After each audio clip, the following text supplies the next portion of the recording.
Sou diretora nacional do Orçamento e da Contabilidade Pública. O que me traz aqui, vou às vezes estar de pé, às vezes vou estar sentada. O que me traz aqui é partilhar a experiência de Cabo Verde relativamente ao seu sistema de informação a nível de gestão orçamental e financeira. O SIGOF acaba por ser um instrumento de gestão do Estado, onde o foco claramente é o cidadão. Aqui temos uma imagem que pretende mostrar a relação com o Estado, com os cidadãos, em que o SIGOF é uma plataforma que o Estado utiliza para relacionar com os cidadãos, através de atendimento personalizado, utilizando o sistema, através de ATMs, através de móveis e através de sistemas de informação como o computador, o portátil.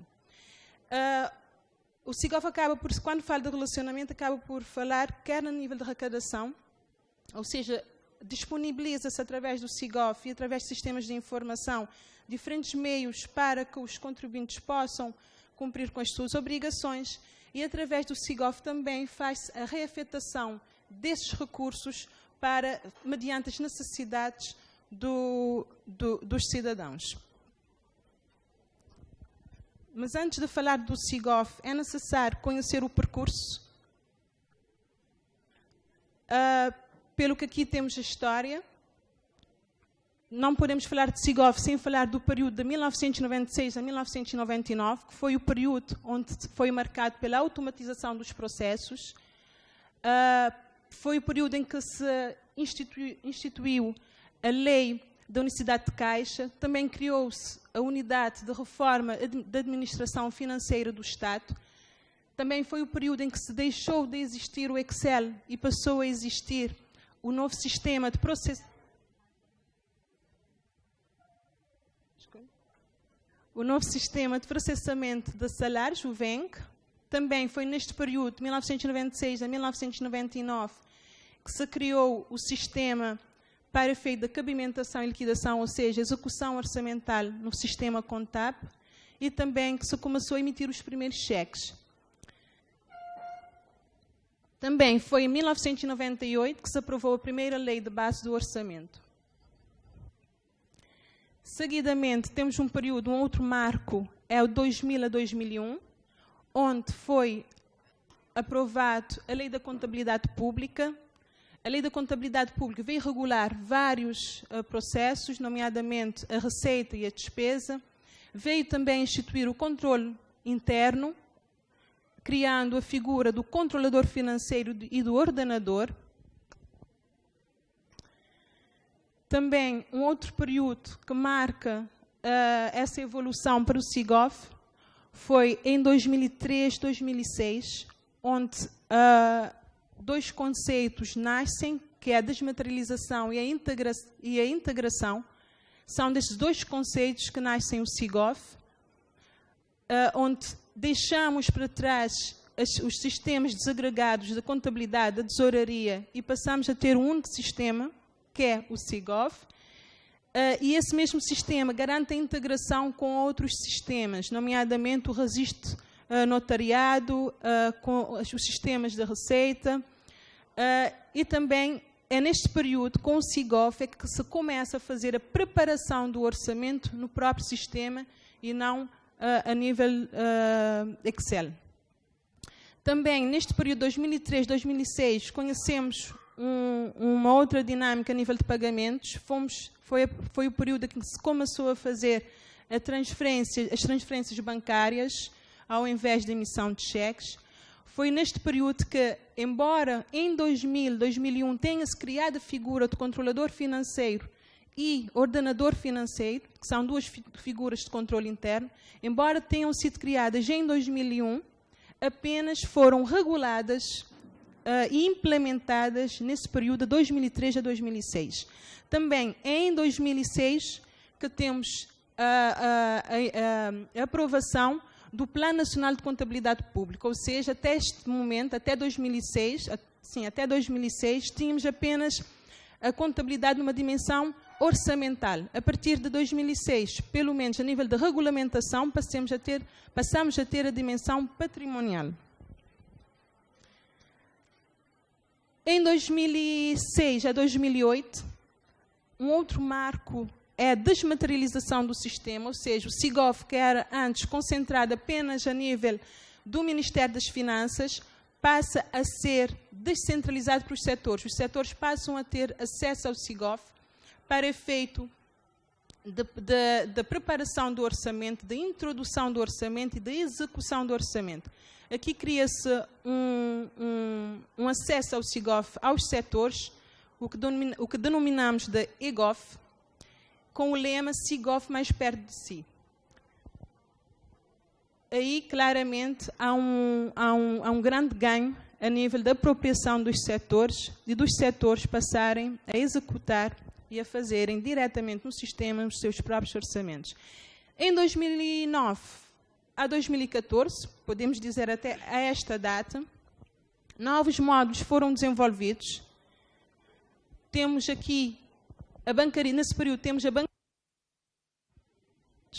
Neste período temos a bancarização, temos também as compras públicas, temos o Sistema Integrado de Gestão Patrimonial e Georreferenciado, temos também passamos a ter integrado as receitas do Estado, que antes era gerido à parte, ou seja, neste período passamos a ter não apenas o controle da execução do lado da despesa, mas também do lado da receita. Também é neste período que fazemos a integração com o RH. Agora, tudo o que é negócio do Ministério das Finanças, deixe-me assim dizer, e todo o ciclo orçamental acaba por estar espelhado numa única plataforma, que é o SIGOF. Vamos tentar falar das quatro fases do ciclo orçamental, ou seja, elaboração, aprovação, execução e o controle. E, entretanto, começando pela fase da elaboração, não poderíamos deixar de falar do planeamento e da programação. O nosso sistema SIGOF também começa com o planeamento, não apenas a nível do orçamento, mas para efeito de elaboração e mesmo controle e avaliação e desempenho da execução do orçamental, também temos no sistema SIGOF o planeamento. Quando falamos de planeamento, estamos a falar do documento estratégico de redução de pobreza, que é o documento que nos orienta a nível de médio e longo prazo, onde os objetivos e os indicadores de Cabo Verde estão espelhados, ou pelo menos do governo, mas quando falo do governo não é apenas... é um documento do país, não apenas do governo, porque para além dos objetivos do governo também tem objetivos privados. Como estava dizendo, este documento está refletido no sistema através dos programas e projetos espelhados neste documento, bem como os seus objetivos e indicadores. Seguidamente, também temos a programação, não é? Porque o orçamento, como nós todos sabemos, é apenas uma programação do ano, anual, mas a programação certamente tem de ter em conta pelo menos um período de 3 anos. É nessa sequência que temos instrumentos no sistema a nível hoje pode-se ir ao sistema e ver o quadro de despesa de médio prazo, ou seja, não ver apenas a visão do orçamento de 2015, mas já temos orçamento de 2016 e de 2017. Isto através do instrumento de quadro de despesa de médio prazo, cujo processo começa no setor, ou seja, tendo em conta o documento estratégico de longo prazo, o setor deve ter o seu plano sectorial e esse plano sectorial deve ser quantificado e desta forma ter o seu quadro setorial de médio prazo. Seguidamente, aí sim, com o quadro de despesa de médio prazo, já estaremos em condições de fazer a elaboração do orçamento. Temos aqui um slide que apresenta a evolução do processo de elaboração do orçamento. Como tinha dito anteriormente, claramente começa com o planeamento, começa com a análise também macroeconómica do país, tendo em conta as expectativas para o ano, bem como a avaliação do que se fez ou dos resultados do ano em que se está a elaborar o orçamento, com base para as projeções dos anos, do ano em que se está a fazer a apresentação do orçamento, a elaboração do orçamento. Apenas para terem noção do processo, estando concluído o exercício da macroeconómica, da análise macroeconómica, bem como o exercício da estratégia de endividamento do país, isso até 31 de março, avançamos para uma próxima etapa juntamente com o setor, porque quando temos a noção do quadro do orçamental de médio prazo, ou seja, o quadro macro do país, estamos em possibilidade de projetar as receitas. Projetando as receitas, fixamos o plafond, ou seja, há um plafond a atribuir o que é que temos de recursos para gastar no orçamento. Aí, esse plafond é aprovado pelo Governo, esse plafond é atribuído por programa e cabe cada setor fazer a alocação desse recurso por rúbricas económicas. O Conselho de Ministros tem até o dia 31 de julho para fazer a aprovação da atribuição de plafons, bem como as diretrizes orçamentais. Feita a atribuição de plafond, é de se dizer também, como eu quero fazer esse exercício para vocês verem também como é que todo esse exercício legal, deixe-me assim dizer, está refletido no sistema. Por exemplo, a questão da atribuição do plafond é um processo que também está no sistema. Ou seja, depois da atribuição do plafond pelo Conselho de Ministros, damos a conhecer o plafond por programa no sistema aos setores. Aqui fiz um print screen do sistema. Temos aqui a atribuição do plafond por programa. Depois, o setor, tendo em conta que o setor já tem o seu quadro de despesa de médio prazo no sistema, ou seja, já tem o seu orçamento de 3 anos. Quando, por exemplo, estamos a fazer o orçamento de 2015, já tem, por causa do orçamento de 2014, já tem um orçamento em 2015 no sistema. Mas, tendo em conta o plafond que lhe foi dado, ele terá de fazer o reajuste desse orçamento face aos recursos, às receitas previstas para o próximo ano. Neste sentido, atribui-se o plafond e caso o plafond estiver, a despesa prevista para a execução do programa estiver dentro do plafond, aí o sistema não dá nenhum alerta, fica o valor verde. Mas caso o plafond estiver superior, não o plafond, caso o orçamento proposto pelo setor estiver superior ao plafond, aí fica ajustar o seu quadro de despesa de médio prazo de acordo com os plafons, faz-se a consolidação do quadro de despesa de médio prazo. À medida que se faz a consolidação do quadro de despesa de médio prazo, já temos o orçamento do Estado. Aí, automaticamente, no sistema, temos os mapas orçamentais e podemos considerar, por exemplo, em 2015, quando temos mapas orçamentais de 2015, temos de 2016, temos de 2017. Claramente, o que está após a aprovação, o que é execuível é o de 2015. 2016, 2017 é apenas a título de informação. Depois, até dia 15 de setembro, o Conselho de Ministros terá de aprovar a proposta de Orçamento de Estado, remetida pelo Ministério das Finanças. Aí a proposta do Orçamento de Estado tem um relatório.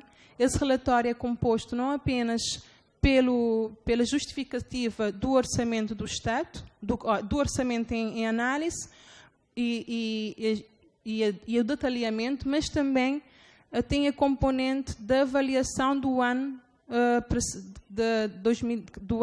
exemplo, se estamos a prever ano N mais, está em causa o orçamento N+1, então também no relatório de orçamento terão também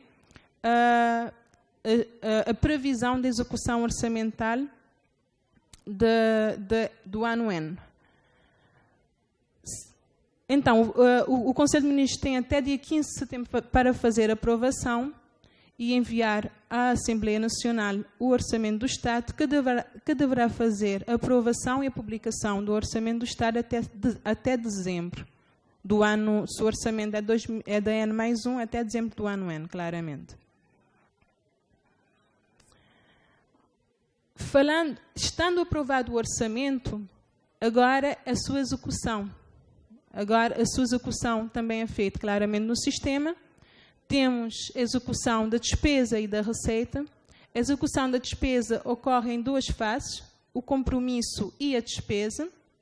No compromisso, temos a primeira etapa é a cabimentação, e na despesa desagrega-se com outros níveis de controle, nomeadamente liquidação, verificação, pagamento e entrega. Quando falamos da cabimentação, a cabimentação é feita pelo setor, e aí o setor faz a desmaterialização dos documentos comprovativos da despesa, faz o enquadramento da despesa a nível do programa e da económica. Seguidamente, todo o fluxo do trabalho seguinte, passa a expressão, é efetuado no sistema, o papel deixa de existir. Então, o setor, após fazer a cabimentação, essa mesma cabimentação é autorizada pelo setor, ou seja, alguém do setor ainda valida a informação introduzida por um técnico. Seguidamente, o Ministério das Finanças, através do controlador financeiro, faz a verificação, onde o papel do controlador financeiro é ver a conformidade, a legalidade e a qualidade da despesa. Depois segue-se a liquidação, que agora também é feito pelo setor, mas agora pelo diretor geral de patrimonial e orçamento, do plano e orçamental do setor. E, finalmente, temos o pagamento efetuado pelo Tesouro. O Tesouro, mediante a sua programação financeira, faz o pagamento eletrónico. Hoje já não existe cheque, praticamente. Em casos muito excepcionais, pode-se utilizar cheque, mas o dia a dia é efetuado pagamento via sistema diretamente ao banco. Ainda com os cabimentos, claramente, é a execução orçamental, pelo que temos um mapa no sistema que nos dá alerta da execução orçamental por económica, ou seja, a qualquer momento pode-se consultar no sistema e ver como é que está a nossa execução, e o sistema dá alerta caso a execução estiver acima do previsto. Isto a nível das despesas. A nível das receitas, passamos a fazer o controle a partir de 2009, a partir de 2012 propriamente dito, através da implementação da bancarização. A bancarização vem permitir que todos os recursos públicos estejam centralizados, de forma a racionalizar e melhor gerir os fluxos da receita. Veio criar novos formatos de recebimentos de contribuições.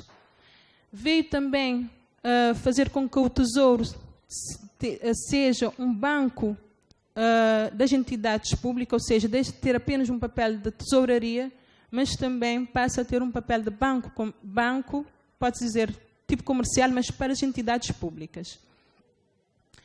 Também vem permitir a uniformização e simplificação do processo da cobrança, ou seja, todo o país passa a cobrar apenas com um único documento, que é o documento único de cobrança, e toda esta reforma veio permitir com que a reconciliação bancária passe a ser diária, ou seja, todos os montantes que entram na conta passam a ser diárias, passam a ter controle diário. Já tenho só 5 minutos. Tinham-me dito que eu tinha 20 minutos para fazer a apresentação. 10 a 20. Foi o próprio Ricardo que me disse.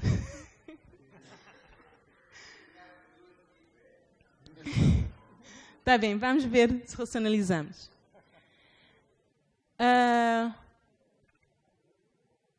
E assim, temos a execução no sistema, quer das receitas, quer das despesas. Após a execução, aliás, com todo esse processo no sistema, estamos em condições de ver a conformidade e eficiência da execução. Para o efeito, temos um outro sistema, um outro módulo, porque são todos módulos do SIGOV, que faz a avaliação dos objetivos atingidos após a execução.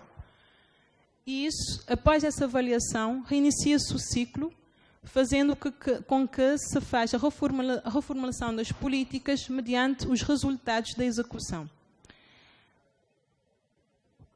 Todo o exercício de execução é de cima para baixo. Quando falamos de cima para baixo, ou seja, do estratégico ao operacional, mas depois a avaliação já é de baixo para cima, ou seja, da execução para o estratégico. Como é que a execução contribuiu para que os objetivos estratégicos fossem atingidos? Rapidamente, esse é um modo de seguimento de avaliação. Para ter uma noção, tem 3 dimensões: a dimensão orgânica, a dimensão estratégica e a dimensão operacional. A dimensão operacional é o orçamento, a execução, que depois acaba por alimentar as outras dimensões. Este também, vou passar alguns slides, porque já me limitaram o tempo. Apenas para dizer que temos aqui um exemplo do relatório de projetos. O relatório de projetos deixamos de ter no segmento de avaliação. No segmento de avaliação, deixamos de ter apenas a dimensão financeira, mas também passamos a ter a dimensão da qualidade da despesa e do resultado. Temos aqui um exemplo claro de um projeto onde a execução financeira é de 99,7%, mas, entretanto, a execução física é de 54,9%. Claramente, aqui o que importa é o produto, e se o produto está a 54,9%, a execução financeira, embora esteja 99,7%, não foi atingido o objetivo. Então, o índice de eficiência desse projeto é apenas 55, pese embora a execução financeira seja de 99. É uma fórmula que está no sistema, onde a execução física tem um peso superior à execução financeira, que nos dá a possibilidade de avaliar a evolução o desempenho, deixe-me assim dizer, do projeto. Em termos de conclusões, ou seja, funilando para as considerações finais, não é? E funilando para o controle, do que foi aqui apresentado, como vocês, se não ficou claro, eu queria frisar, o controle interno, ou seja, efetuado pelo Ministério das Finanças, ocorre ao longo do processo do ciclo orçamental, iniciando no planeamento. Temos o controle prévio, efetuado pelos gestores de orçamento, que ocorrem logo após a aprovação do orçamento, em que nenhuma despesa a nível de projetos de investimento pode ser inserida no sistema sem o controle prévio dos gestores de orçamento. Ou seja, os gestores de orçamento, antes que se fazem o visto prévio, antes que qualquer setor faça a contratação com um terceiro, tem de se garantir que existe orçamento. Depois, também, há um controle concomitante, que é efetuado pelos controladores financeiros que intervêm na execução orçamental, ou seja, entre o setor e o Tesouro, que faz o pagamento, há a intervenção do Ministério das Finanças através do controlador financeiro que valida a legalidade, a conformidade e a qualidade da despesa. Também, a nível de controle concomitante, temos as receitas através da bancarização. Tal como tinha dito anteriormente, a reconciliação é feita diariamente, de forma a fazer o controle das receitas e das despesas também. Também temos a avaliação de desempenho, isso é em termos de síntese.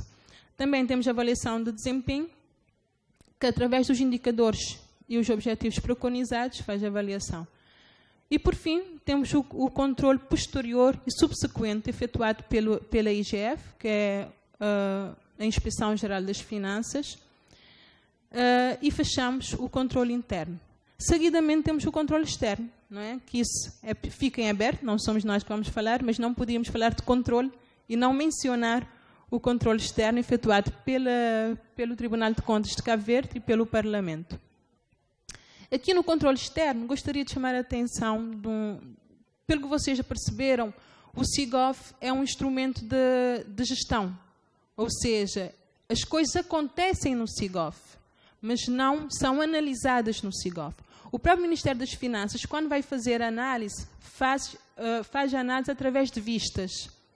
Ou seja, o SIGOV é um instrumento onde as pessoas fazem as coisas, onde as coisas acontecem, mas quando vamos analisar, retiramos a informação do SIGOV, que é analisada através da tabela dinâmica e também através de um outro instrumento, que é o BI, Business Intelligence, não? Que permite fazer a análise agregada dos dados, mas também podemos ir ao mais ínfimo detalhe, nomeadamente a um cabimento, a um beneficiário e ao valor. A data, ou seja, consegue-se ver a informação agregada, bem como a informação mais detalhada. Então, neste momento, já há vistas de receitas e despesa, já há vistas para controladores financeiros, para o IGF, também para o Tribunal de Contas há uma vista de prestação de contas, onde é-lhe dado todo o SIGOV do ano em que está a fazer a análise, a auditoria, ou seja, consegue-se o Tribunal de Contas, com a vista disponibilizada pelo Ministério das Finanças, consegue ver agregado e ir ao detalhe do cabimento. Relativamente ao Parlamento, efetivamente não existe nenhuma vista. Se calhar era se pensar, o Parlamento deve pensar na sua necessidade e solicitar uma vista ao Ministério das Finanças. E a vantagem da vista é que é uma informação que se pode manipular, que se pode fazer análises sem afetar a base de dados. Mas o mais importante de tudo é que vem da base de dados do SIGOV. A nível de controle, não podia deixar de falar da transparência, apenas para dizer que no site do Ministério das Finanças também publicamos periodicamente as contas elaboradas, embora algumas estejam com algum atraso, mas todas as contas elaboradas estão no site do Ministério das Finanças, www.minfin.com.